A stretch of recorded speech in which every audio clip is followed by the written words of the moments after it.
Welcome दोस्तों, इस video में बात करेंगे सोशल मीडिया की वायरल खबरें। एक के बाद एक मुल्कों में इजाफा हो रहा है। मैं आपके साथ अपडेट शेयर करने वाला हूं कि किस तरीके से नूपुर शर्मा, जो कि भारतीय जनता पार्टी की एक्स प्रवक्ता थी, उनके बारे में जिस तरीके से पूरी दुनिया में चर्चा हो रहा है और अभी एक के बाद एक देशों में अपडेट निकल के आ रहे हैं, कैसे एक के बाद एक जो देश हैं वो इस बयानों पर अपनी बात रख रहे हैं, आलोचना कर रहे हैं, मुल्कों में इजाफा हुआ है।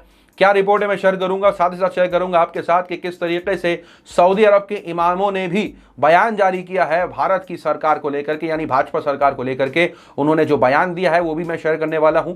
साथ ही साथ जिस तरीके से एक के बाद एक अपडेट्स निकल के आ रहे हैं कि भाजपा की तरफ से भी एक्शंस लिए जा रहे हैं, जी हाँ, जो कोई भी ऐसा पोस्ट कर रहा है प्रॉफिट के बारे में उनके ऊपर कार्रवाई हो रही है, रिपोर्ट में शेयर करने वाला हूं। साथ ही साथ एंट्री हो चुकी है कंगना रनावत की, काफी सारी अपडेट्स है, शेयर करूंगा इस वीडियो में। सबसे पहले शुरुआत करते हैं आपके साथ उन मुल्कों के बारे में जिसमें एक के बाद एक इजाफे होते गए। जिस तरीके से प्रॉफिट के बारे में कही गई थी बात टाइम्स नाउ की डिबेट में, भाजपा की एक्स प्रवक्ता नूपुर शर्मा के द्वारा, एक्स प्रवक्ता इसलिए क्योंकि भाजपा ने उन्हें सस्पेंड कर दिया है और भाजपा ने उनके बयानों का खंडन खुद किया, कहा यह पार्टी के व्यूज नहीं है, वो पीछे हटी।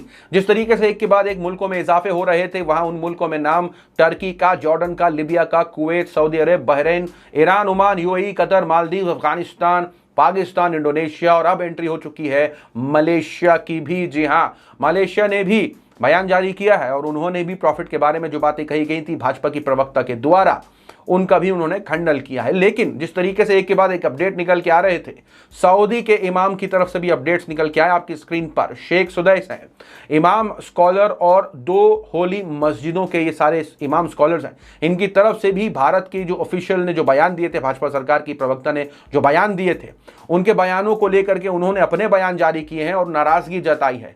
नूपुर शर्मा जो कि भाजपा की एक्स प्रवक्ता थी, अब उनको सस्पेंड कर दिया है पार्टी ने।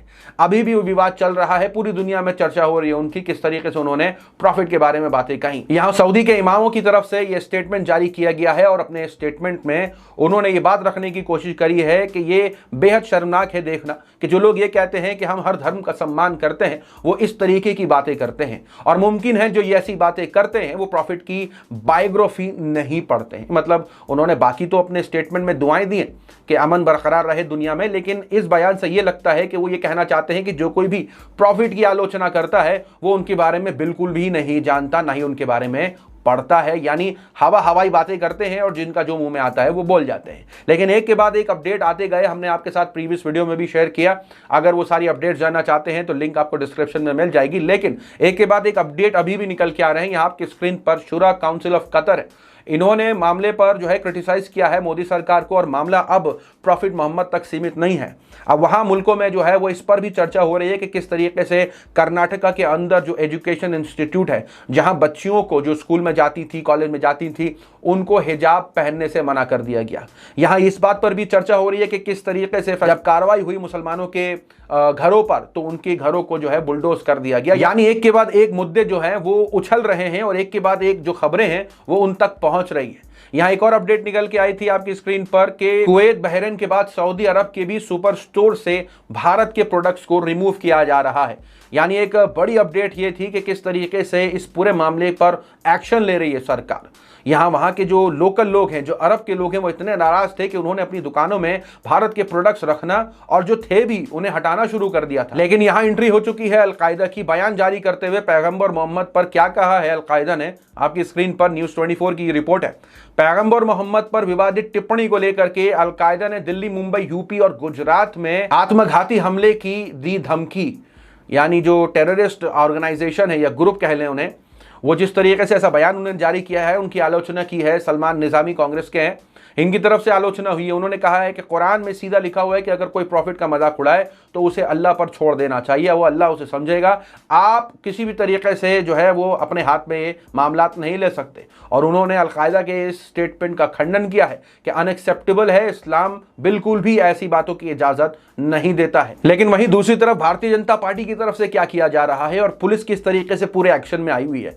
यहाँ एक के बाद एक अपडेट निकल के आए थे कि किस तरीके से लोगों ने जब नूपुर शर्मा के समर्थन समर्थन में प्रॉफिट के बारे में फिर से वही बातें लिखनी शुरू करी तो पुलिस ने उनके ऊपर कार्रवाई करनी शुरू करी। एक यूजर है, उन्होंने ये शेयर किया कि किस तरीके से प्रॉफिट मोहम्मद के बारे में इन्होंने बातें कही हैं। इनका नाम शेयर करते हुए कह रहे हैं कि पुष्कर राय मोनू नाम है इनका, इन्होंने भी नुपुर शर्मा के समर्थन में पोस्ट तो किया लेकिन साथ ही साथ प्रॉफिट के बारे में जो बातें कही हैं वो काफी आपत्तिजनक है। पुलिस ने फौरन, बालिया की पुलिस ने फौरन अपडेट दिया है और कहा है कि टीम जो है जा रही है उनकी गिरफ्तारी करने के लिए। मामला दर्ज हो चुका है और एक के बाद एक अपडेट, ये सिर्फ अपडेट नहीं थी, एक और अपडेट आई है। 8 लोगों के ऊपर मामले दर्ज हो चुके हैं जो कुछ इसी तरीके की आपत्तिजनक बातें कर रहे थे प्रॉफिट के बारे में। यानी भाजपा सरकार की जो अपडेट लास्ट टाइम मैंने आपके साथ शेयर करी थी कि कैसे उन्होंने अपने ही नेताओं के बयानों को खंगाला है और ना जाने कितने ऐसे बयान पाए गए हैं जिससे धार्मिक भावनाएं आहत हो सकती हैं। उसके बाद उन्होंने जो है वो स्टेटमेंट जारी किया, उन्होंने कहा कि जो भी नेता है वो ऐसे बयान देने से पहले जो है परमिशन लेगा, यानी सीधे तौर पर ऐसे बयान देने की इजाजत बिल्कुल भी नहीं दे रही भाजपा सरकार। लेकिन सोशल मीडिया पर यह भी चल रहा था कि ये कानून जो है वो गोदी मीडिया पर भी लाना चाहिए, क्योंकि गोदी मीडिया की जो डिबेट्स है ना वो कुछ इसी तरीके की कम्युनल है। एक के बाद एक लोगों ने यही मांग करी कि अगर भाजपा सरकार वाकई ऐसा कदम उठा रही है तो उन्हें चाहिए कि गोदी मीडिया पर भी लगाम लगनी चाहिए। वो इसलिए कह रहा हूं मैं क्योंकि सुरेश चौहान के जो हैं वो जबरदस्त ट्रेंडिंग पर है इस वक्त। उन्होंने अपने बयान में, यानी उन्होंने अपना शो किया है जिस शो के मुताबिक उन्होंने कतर को आतंकवादी देश घोषित करने को मांग करी है उसकी, और साथ ही साथ उन्होंने कहा है कि हिंदुस्तान को माफी मांगो कहने का दुस्साहस करने वाले कतर को जो है वो करेंगे नंगा। मतलब सुरेश चौहान की बात कर रहे थे कि कतर को वो नंगा कर देंगे। सोशल मीडिया के यूजर्स ने प्रधानमंत्री नरेंद्र मोदी के पुराने बयानों को शेयर किया जहां उनके मुताबिक कतर उनका दूसरा घर था। तो यहां कुछ लोगों ने सुरेश चौहान के साथ ये भी शेयर किया कि जिस कतर के अंदर 15,000 भारतीय बिजनेस रजिस्टर है तुम उन्हें नंगा करने की बात कर रहे हो। यहां मुद्दा यह है कि इतनी बड़ी संख्या में जो भारतीय लोग वहां मुल्कों में रहते हैं, कारोबार करते हैं, उनके ऊपर सवाल खड़ा हो रहा है, क्योंकि एक के बाद एक अपडेट ये आ रही थी कि अरब में जो है वो ये मुहिम चलाई जा रही थी कि वहां जो भारतीय लोग काम करें उन्हें नौकरी से निकाल दिया जाए। और यहां ये शो कर रहे हैं कि कतर को वो नंगा कर देंगे। क्योंकि प्रॉफिट के बारे में बात कही गई थी तो उन्होंने आवाज उठाई तो भाजपा ने एक्शन लिया। यहां मीडिया में ये सब कुछ चल रहा है। लेकिन इसके अंदर एंट्री हो गई है कंगना रनावत की। जब सोशल मीडिया पर बाइकॉट एयरलाइंस चल रहा था, कतर की एयरलाइंस, तो उसके बाद जो हुआ कि हमने आपके साथ एक वीडियो शेयर करी थी जो डब थी, लेकिन कंगना रनावत ने पूरी तरीके से उसे सीरियसली ले लिया है। उन्हें लगने लगा कि वाकई में कतर एयरवेज के सीईओ जो हैं वो वासुदेवा के बारे में यही कह रहे हैं। ये आपकी स्क्रीन पर, this idiot of a man has no shame bullying a person, poor person, mocking his insignificance and place in the world. मतलब आलोचना इस बात की कर दी कि वासुदेव जिन्होंने बात करी थी कि वो भी अरब के प्रोडक्ट्स को बाइकआउट करना चाहते हैं, वो भी नाराज थे। ठीक है, नाराजगी अपनी जगह है, लेकिन ट्रोलिंग को सच समझ लिया इन्होंने, जो है अपने इंस्टाग्राम पर पोस्ट कर दिया और सीईओ जो कतर एयरवेज के हैं उन्हें खरी खोटी सुना दी। बाद में मोहम्मद जुबैर ने जाकर के उन्हें मैसेज किया कि ये क्या बोल रही हैं, ये डब थी, तब जाके उन्होंने स्टोरी रिमूव करी है वहां से। यानी आप इससे अंदाजा लगा सकते हैं कि पूरी कहानी पता नहीं होती है, जो जाहिरी तौर पर सुना देखा उसको यकीन कर लिया और उसका पोस्ट भी कर डाला। यानी इससे नफरत नहीं फैलेगी तो और क्या फैलेगी। यहाँ सोशल मीडिया पर इसकी आलोचना के साथ साथ लोगों ने इस बात की भी ट्रोलिंग शुरू कर दी कि धाकड़ की कलेक्शन क्या है। लोग उनके साथ धाकड़ की कलेक्शन शेयर करने लगे और अक्षय कुमार का भी जिक्र शुरू हो गया। यहाँ पर जिस तरीके से KRK ने अक्षय कुमार की मूवी सम्राट पृथ्वीराज को लेकर के जो ट्वीट किए हैं वो चौंकाने वाले हैं, क्योंकि जो आंकड़े शेयर हो रहे हैं वो काफी जबरदस्त हैं। जबरदस्त इसलिए है क्योंकि जिस तरीके से गोदी मीडिया, भाजपा के नेता ने इस पिक्चर को प्रमोट करने की पूरी कोशिश करी, पिक्चर देखने भी गए, गोदी मीडिया के पत्रकार भी गए, लेकिन इसके बावजूद हॉल के अंदर ऑडियंस नहीं है। यहां आपकी स्क्रीन पर शेयर किया आकाश बैनर्जी ने कि कंगना रनावत के बाद अक्षय कुमार की बारी है बेइज्जती सहने की। एक के बाद एक उनकी किस तरीके से मूवी फ्लॉप हो रही है। यहां 5वें दिन का कलेक्शन दिखाया कि 0 ऑक्यूपेंसी, ऑडियंस ही नहीं है, इस वजह से जो है वो शोज को कैंसिल किया जा रहा है। यहां आपकी स्क्रीन पर बॉक्स ऑफिस कलेक्शन ऑफ सम्राट Prithviraj day 5, a new report says that morning shows of Akshay Kumar period epic are being cancelled due to low footfall। यानी लोग देखने रहे हैं। और उसके बाद KRK ने जिस तरीके से आंकड़े शेयर किए हैं सम्राट पृथ्वीराज को लेकर के, बताया कि 4 करोड़ की जो है कलेक्शन हुई सोमवार को। इसका मतलब यह है 4,500 स्क्रीन में सिर्फ 4 करोड़ की कलेक्शन हुई है। इसका मतलब यह है कि 8,888 पर स्क्रीन इन इंटायर डे, मतलब पूरे दिन में एक स्क्रीन में सिर्फ